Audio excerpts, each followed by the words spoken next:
ঘুমোবো আমি, ঘুমোবে তুমি, গল্প শোনাবে ঘুম পড়ি, হালকা আলো চোখ বন্ধ। চলো একটা গল্প শুনি, রাতের গল্প বাংলায়। আজকের গল্প কার পাতে আগে। অনেক অনেক দিন আগের কথা। এক নিমন্ত্রণে হাজির হয়েছিল এক হরিণ, আরেক খরগোশ, আরেক ব্যাঙ। গল্প করতে করতে বেলা গড়ালো। এরপর এলো খাবার সময়। সেই গায়ে এক মজার নিয়ম ছিল। ভোর সবাই হাজির নিমন্ত্রিতদের মধ্যে যে বয়সে সবচেয়ে বড় তার পাতে সবার আগে খাবার দিতে হবে।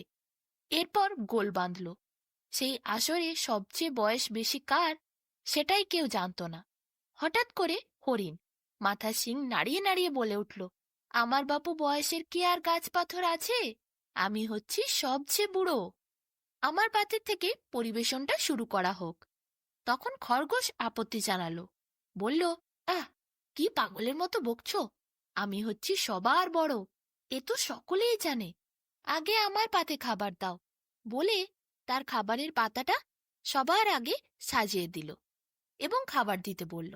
তখন হঠাৎ করে নিমন্ত্রিতদের মধ্যে একজন বলল, দাঁড়াও দাঁড়াও বাপু, তোমরা দুজনেই বলছো যে বয়স হলো সবচেয়ে বেশি। তা কোনো প্রমাণ কি তোমরা দিতে পারবে? আমাদের তো জানতে হবে কার বয়স সব থেকে বেশি। নিয়ম অনুসারে সব থেকে বয়স বেশি যার, তার পাতেই প্রথমে খাবার দিতে হবে। দুজনের পাতে তো একসাথে প্রথমে খাবার দেওয়া যেতে পারে না। যে কোনো একজনের পাতে দিতে হবে যার বয়স সবচেয়ে বেশি হবে। তাহলে তোমরা যদি কোনো প্রমাণ দিতে পারো তাহলে দিয়ে দাও, বুঝে যাব আমরা কার বয়স বেশি। সবাই তখন সায় দিল। নিমন্ত্রিতরা বলল, হ্যাঁ, প্রমাণ দিলে তো পুরোটা মিটেই যায়। প্রথমে হরিণ তার বক্তব্য রাখুক, প্রমাণ থাকলে দিক। তারপর খরগোশ না হয় বলবে, সেও প্রমাণ থাকলে দেবে। হরিণ বলল, আচ্ছা শোনো, বলছি আমি কত বড়।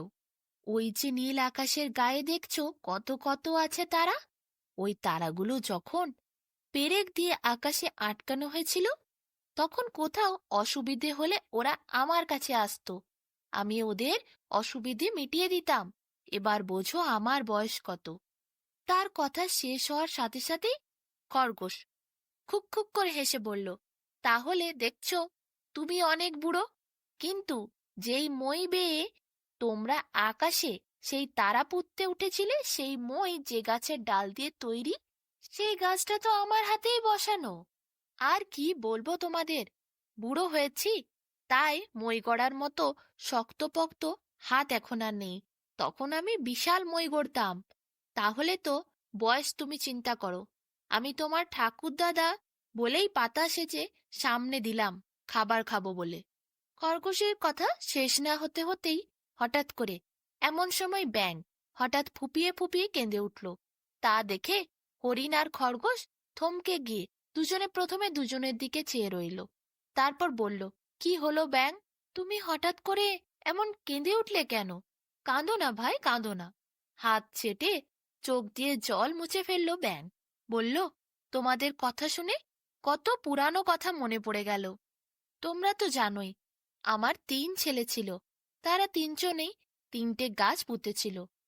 গাছগুলো বেশ বাহারি গাছ হয়েছিল।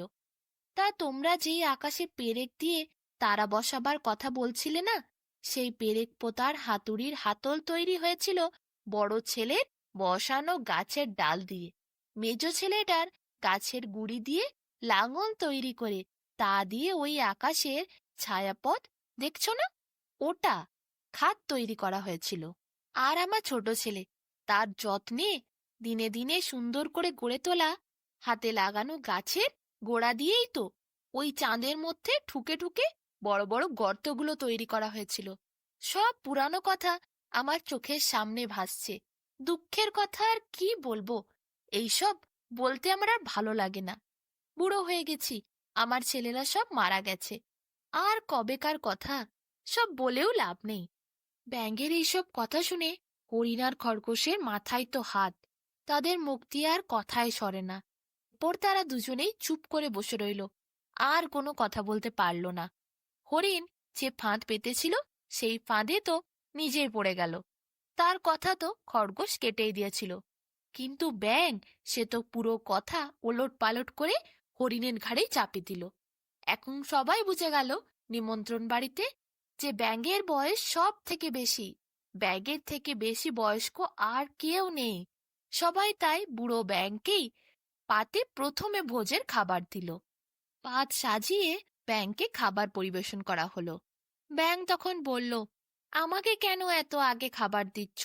সকলে বলল, ব্যাঙ মশাই, আমরা বুঝেছি আপনি সব থেকে বড়, তার নিমন্ত্রণ বাড়ির নিয়ম অনুসারে আপনাকেই সব থেকে প্রথমে খেতে হবে। ব্যাঙ তো মনে মনে খুবই খুশি ছিল, কিন্তু মুখে সেটা প্রকাশ করছিল না।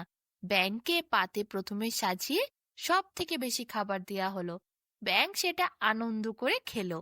খেতে খেতে ব্যাঙ একবার হরিণের মুখের দিকে চায়, তারপরে আবার খরগোশের মুখের দিকে চায়, আর উহ আহ করে খাবার নিতে থাকে আর গ্রাস গিলতে থাকে।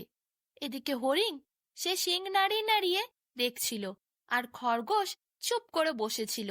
দুজনেই ব্যাঙের পাতের দিকে খাবারের দিকে তাকিয়েছিল। ব্যাঙ প্রথমে খাবার পেয়েছে, সে সব থেকে বেশি খাবার খাবে, তাকে সব থেকে বেশি নিমন্ত্রণ বাড়িতে খাবার সাজিয়ে দেয়া হবে। সেই সুযোগটা ব্যাঙই পেল। ব্যাঙ সকলের সামনে প্রমাণ করে দিল তার কথা দিয়ে যে সে হলো সব থেকে বুড়ো, তাই তার খাওয়া শেষ না হওয়া পর্যন্ত অন্যদের পাতে খাবার পড়বে না। তাই জন্যই তো হরিণ আর খরগোশ ব্যাঙের পাতের দিকে লোভী দৃষ্টি নিয়ে তাকিয়েছিল আর মনে মনে ভাবছিল, কি যে হলো না, আমাদের বোকা বুদ্ধিতে আমরা নিজেরাই হেরে গেলাম। আমরা সব থেকে বেশি বয়স্ক, সব থেকে বেশি বড়, সেটা প্রমাণ করতে পারলাম না। আর এই ব্যাঙ আদৌ বড় কি বড় নয় সেটা আমরা জানি না।